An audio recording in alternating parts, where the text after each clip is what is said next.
اسرائیل اور ایران کی جنگ صرف زمین کے لیے نہیں، یہ ایک ایسے قدیم راز سے جڑی ہے جو ہزاروں سال پرانا ہے۔ السلام علیکم ساتھیو، آج ہم بات کریں گے ایک ایسے موضوع کی جو نہ صرف تاریخی ہے بلکہ آج کی دنیا سے براہ راست جڑا ہوا ہے۔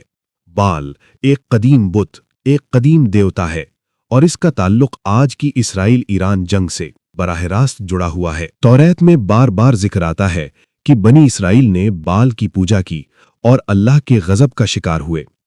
حضرت الیاس علیہ السلام نے بال کے پجاریوں کے خلاف آواز اٹھائی۔ یہ لڑائی صرف مذہبی نہیں تھی، یہ طاقت، کنٹرول اور غلبے کی لڑائی تھی، اور آج وہی لڑائی ایک نئی شکل میں سامنے ہے۔ بہت سے مذہبی اسکالرز اور مفکرین کہتے ہیں اسرائیل کی موجودہ پالیسی، غزہ میں قتل عام، ایران سے جنگ کی خواہش، یہ سب اسی غرور اور تکبر کی علامت ہے جو کبھی بال کی پوجا میں تھی۔ طاقت کا نشہ، دوسروں کو کچلنے کی خواہش، یہ بال کی روح آج بھی زندہ ہے، ایک نئے روپ میں۔ اور ایران کہتا ہے ہم اس ظلم کے خلاف کھڑے ہیں۔ یہی اس جنگ کی اصل جڑ ہے۔ ابھی کچھ عرصہ پہلے ایران نے انقلاب اسلام کی سالگرہ کے موقع پر ملک بھر میں مظاہرے کیے، جس میں بال کے ایک مجسمے کو نذر آتش کیا گیا، جس کی ویڈیو سوشل میڈیا پر آگ کی طرح پھیل گئی، جو شیطانی طاقتوں کو ناگوار گزری۔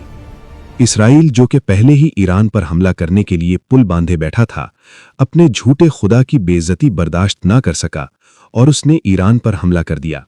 سوال یہ ہے ساتھیو، کیا آج کی دنیا میں طاقت کا غرور، معصوموں کا قتل اور ظلم کی یہ آگ بال کی اسی روایت کا حصہ نہیں؟